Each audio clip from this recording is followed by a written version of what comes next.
المجرم ما جاهاش من الزنقة، كان كيسلم عليها كل صباح، كيعرف سميتها ويضحك لها في وجهها وكيسول عليها بحال خوها. هاد القصة ماشي جريمة عادية، هادي مأساة حقيقية كتقطع القلب. وقعات في سنة 2006. البطلة ديال القصة سميتها مينا، مكافحة بمعنى الكلمة. في العشرينيات من عمرها دوزات الجحيم في الخدمة، في الفلاحة، في الأعمال الشاقة. ما خلات فين خدمات، في الديور عند الناس. المهم خاصها تخدم. ما تزوجات، ما ولدات، وهبات حياتها لوالديها حتى وصلاتهم لقبرهم الله يرحمهم. ملي وصلات للسن ال40 الصحة بدات كتقليل والظهر بدا كيتحنى. واحد السيدة بنت الخير شافت حالتها وقالت ليها: فلانة بارك عليك من تمارة ديال العروبية. قالت لها: كاين واحد الحمام في المدينة خاصم السيدة تكون معقولة، تقابل الحمام وتنظفوا وعندك السكنة لداخل ترتاحي فيها. السيدة طارت بالفرحة، قالت: الحمد لله ربي عوضني، غنخدم في الظل ونعيش مستورة. دوزات عامين في داك الحمام، كانت خدامة بنيتها، محبوبة عند الكليانات، كتعامل مع الصغير والكبير بحال خواتاتها. كانت ساكنة في واحد البيت صغير داخل فيه حمام، فيه كوزينة وفيه مرحاض وسرير فين ترتاح. كانت كتجي عيانة مهلوكة بالخدمة، كانت كتحس بالأمان. الباب مقفول والرزق مضمون، ولكن ما كانتش عارفة باللي الموت كيدور بالجناب الحمام، وباللي كاين عيون كتراقبها في الظلام وكتسنى غير الفرصة. نهار الواقعة 7 ديال الصباح، الجو بارد والمدينة يلا كتفيق.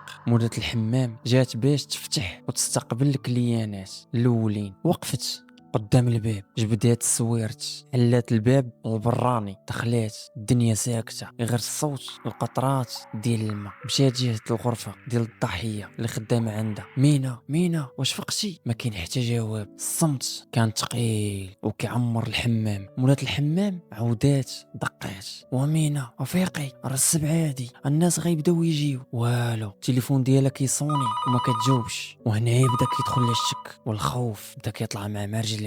القلب ديالها بدا كيضرب بالجهد. مولات الحمام عيطات لواحد السيد خدام تما، قالت ليه: طلع شوف من الشرجم، واحد الشرجم عندهم صغير، طل منه شوف شنو واقع، مال هادي ما فايقاش، ياك ما السيده مريضه ولا طرات ليها شي حاجه. العامل اللي خدام تماك جاب السلوم وحطو تحت داك الشرجم الصغير، بدا كيطلع في داك السلوم درجه درجه. والقلب ديال مولات الحمام كيضرب بالجهد، مخلوعه بحال حسات بشي حاجه كاينه. وصل للشرجم، حيد الزاج وطل لداخل. في ديك اللحظه وجهه تلون وعيني خرجوا من بلاصتهم، ونطق بكلمه هو مخلوع: لا لا لا لا، راه السيده مقتوله، الدم في كل بلاصه. ديك الساعه عيطات على البوليس، جاو كيجريو حرسوا الباب حيت كان مسدود بالسيروت من برا. غير تفتح الباب ريحه الموت تخلطات مع ريحه الصابون والرطوبه. السيده مسكينه كانت مرميه فوق فراشها، غارقه فيضانات ديال الدم. المجرم ما رحمهاش، ضربها العنق ديالها، وجه لها طعنات وحشيه في الكرش ديالها،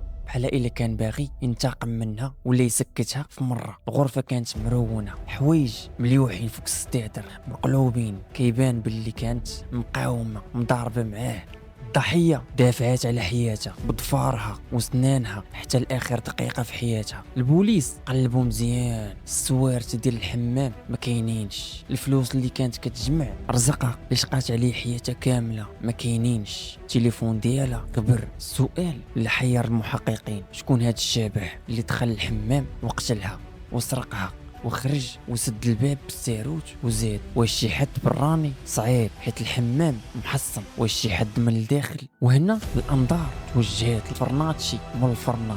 العساس راجل كيبان واقور داخل سوق راسو. عند البوليس هو مصدوم، والمساعد بدا كيقول ليهم: انا ما شفت والو، ولكن راه شفتها البارح خارجه مع شي راجل عنده طوموبيل سيتروين، وراه كانت كتدخل عندها الرجال في الليل. هاد الهضره زرعت الشك، واش الضحيه كانت عندها حياه اخرى؟ هاد الهضره اللي قال لهم فرناتشي اللي هو المساعد دخلت البوليس الشك، واش داك الراجل الغامض هو اللي قتلها؟ ولكن الروح عزيزه عند الله، والطب الشرعي كان كيوجد مفاجاه غادي تقلب الطاوله على هاد الشيء كامل. والشاهد الزور تحت ضفار الضحيه، الضفور ديال يدها لقاو جلد والدم ديال القاتل فاش كانت كتخربشو ملي كانت كتقمشو، ولقاو اثار بيولوجيه سائل المنوي كتدل على انها تعرضات لاغتصاب وحشي قبل التصفيه. وهنا الشرطه العلميه بدات التحقيق: شكون من داك الجلد اللي تحت الضفار؟ وشكون هاد المجرم اللي كان كياكل معاها طرف ديال الخبز وغدرها في الظلام الليل. تحليلات ديال المختبر خرجات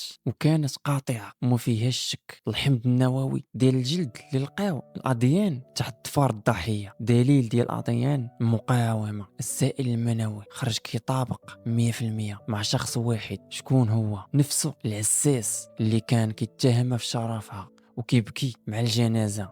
سيدي الحارس اللي كان مفروض يحضيها ويحميها هو الديب اللي ضيع لها حياتها ونهش لها الحما. اعترافات كانت مرعبة وصادمة من اللي واجهوه بالدليل العلمي. العساس راجل كبير ومزوج، وهنا طاح القناع ديال داك العساس اللي داخل سوق راسو. الاعتراف ديالو قال ليهم الشيطان غرني، كنت طامع فيها جنسيا شحال هادي وهي كانت عاطياني اتساع، ما كانتش كتسوق ليا. وفي ديك الليله عرفت باللي الحمام خاوي وما كان حد.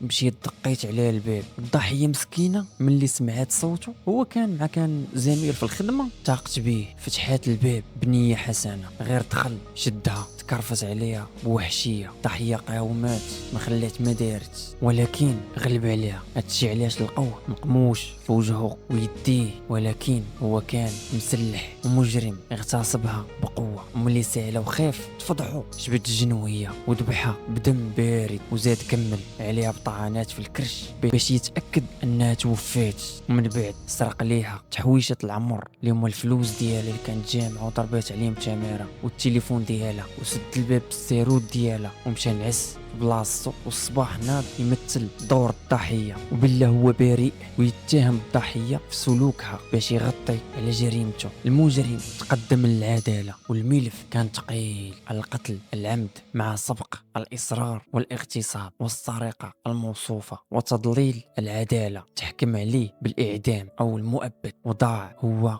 وعائلته بسبب نزوة حيوانية والطمع. الضحية ماتت شريفة، قاوماتو حتى الاخر، وضفارها هما اللي جابوا حقها واكتشفوا الحقيقة. العبرة ديال اليوم ما بقات الثقة في حد، حتى الناس اللي كتشوفهم صباح وعشية وكيبانوا دراوش. هاد السيدة هربات من التمارة ديال الفلاحة للأمان ديال الحمام، ولقات الغدر كيتسناها. والدرس الأكبر: المجرم يقدر يمسح البصمات، يسرق الدليل، يكذب، ولكن ما يقدرش يمسح إرادة الله اللي خلى الدليل تحت الأظافر الضحية. الله يرحمها ويغفر ليها. شنو رأيكم في العساس؟ واش الإعدام كافي في حقه ولا المؤبد مهم؟ شوفكم في قصة مقبولة إن شاء الله. ما تنسوش تابونوا عندنا في العشان. قصة مقبلة. مع السلامة.